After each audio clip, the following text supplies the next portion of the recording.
Hi, I'm Jared Bentley, and you're watching the Week in Review on jcpvideo.com.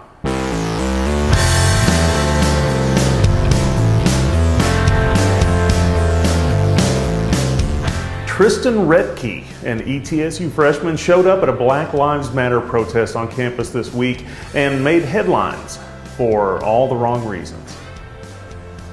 Barefoot, wearing overalls and a gorilla mask, and toting bananas and rope, Retke told police after his arrest that he had hoped to provoke the Black Lives Matter demonstrators.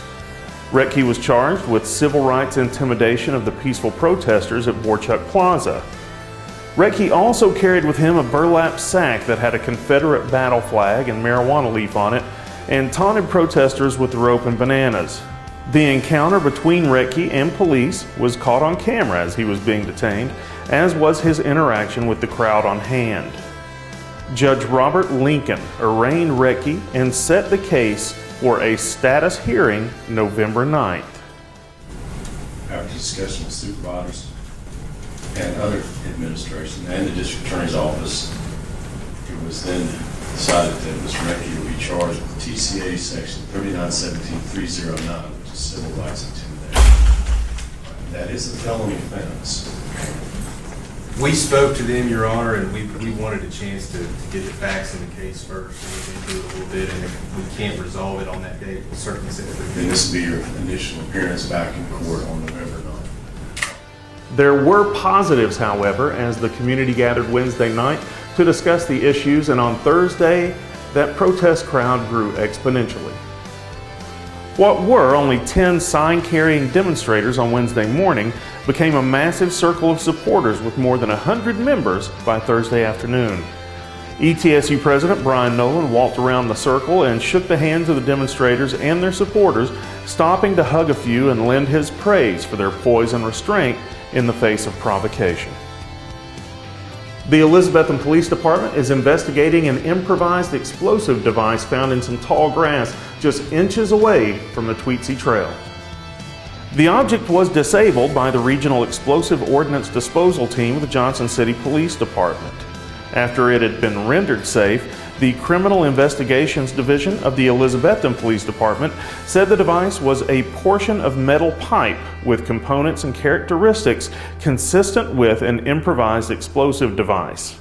A 2-block-long section of the trail behind the Norwell Company on the western edge of downtown Elizabethton was closed while the device was rendered safe. The investigation is ongoing at this time. Fire and police investigators are still gathering evidence after a blaze at the old General Mills factory this past Sunday evening. 19 firefighters responded to the call that saw flames and smoke billowing through the air and crowds of onlookers recording the blaze. Despite the damage, the mill still stands, and Summers Taylor says it still looks forward to taking over the property. Police responded to a burglary just minutes before the fire was reported. A person of interest was detained.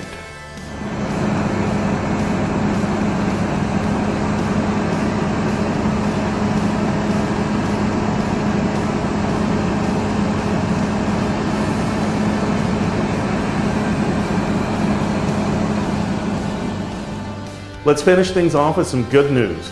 For the first time in its 18-year history, the Bristol chapter of Speedway Children's Charities is poised to break the $1 million mark. The charity was $50,000 short of its $1 million milestone at the start of the week, and with the fiscal year ending today and the 2016 Night of Smiles grant presentation scheduled for November 17th, charity executive Claudia Bird said there is still time to reach the new high mark. At this late hour, Bird said the best way to help is online at bristol.speedwaycharities.org. Or for those who live nearby, she said, we'll be at the Speedway this week and they can drop it by. No donation is too small, says Bird. It all adds up together. This has been the Week in Review on jcpvideo.com. I'm Jared Bentley. We're going to be doing the same thing next week, or you can just watch this one anytime you want online. Thanks for watching.